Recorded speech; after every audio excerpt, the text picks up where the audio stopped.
So I always thought that drugs were poison, and that was a very unpopular opinion with my older brother, David. David and I, out of all my siblings, we never could connect on anything. And I feel like most of our relationship just consisted of him pushing me to do things that were either outside of my comfort zone or just even field of interest. And I would do them in the hopes that we would find maybe something to bond over.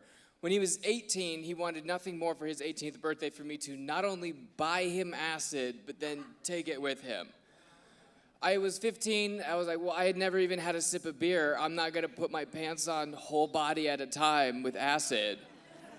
But then he gave me that irrefutable argument that older brothers give you that make you see things in a new light. He just said, don't be a little bitch.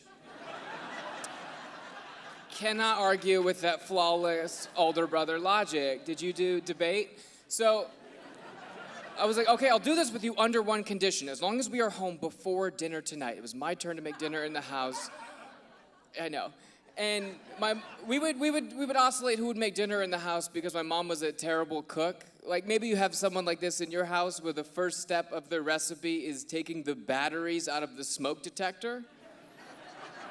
He's like, yeah, acid only lasts 3 or 4 hours. We'll be home way before that. I was like, okay, let's just give ourselves 5 or 6 hours just to be safe. Because, you know, nothing alleviates the anxiety of taking drugs for the first time like a time limit. We're driving around for 45 minutes and we can't find this drug dealer's house anywhere. We give him a second call. He's like, it's 2107 and a quarter. He's like mad at us now. And then I see it. 2107 and a quarter, painted on the side of a boat parked in a cul-de-sac.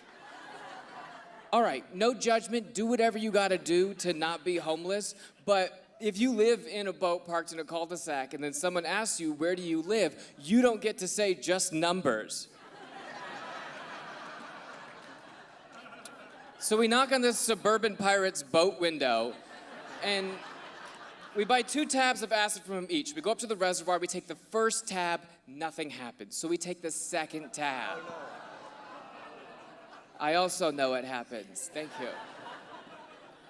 So my brother's like, well, this guy just sold us fake drugs. Let's go back there and get our money back. Well, absolutely not. I'm putting my foot down right now. I wanted to bond with you, but that's it. We're not gonna go fight a guy who lives in a boat parked in a cul-de-sac. This guy clearly has nothing to lose and a great escape plan.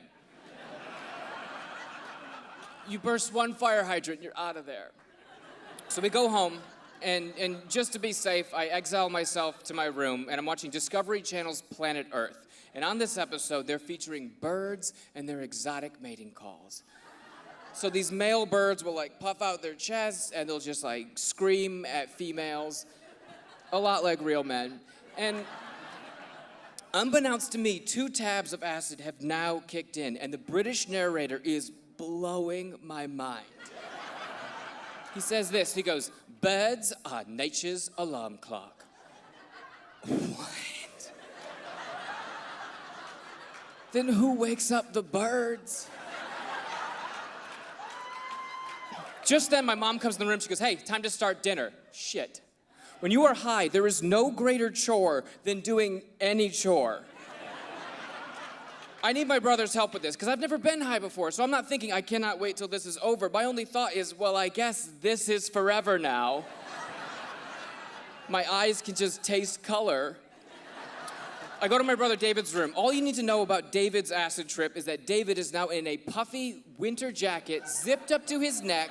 He's in a full flop sweat, eating a yogurt. There's no yogurt in the house. That was a found yogurt.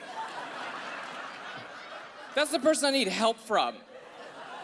So we walk to the kitchen how we think human beings walk, and I thought this was gonna be a mess, but once we get to the kitchen, we are on fire. It is like a Food Network show in there. We are flipping things up in pans, catching them way over here, seasoning from above here, but more importantly, my brother and I are moving in perfect synchronicity. For the first time, I feel like I understand David and he understands me. It feels like we are communicating in a language that is more profound and beyond verbal speech patterns. 30 minutes go by, or a week, there's no way to tell. My mom finds my brother and I standing in the middle of the kitchen in a full embrace, and she goes, "What are you doing?" You haven't even put the chicken in yet? Turns out for the past 30 minutes, we've been doing nothing but just moving pots and pans of water around while making direct eye contact with each other. Just, I love you, I'm sorry, I'm sorry. My mom has to take over cooking the rest of the dinner. The next day, everyone gets food poisoning from the chicken that she cooked, except me.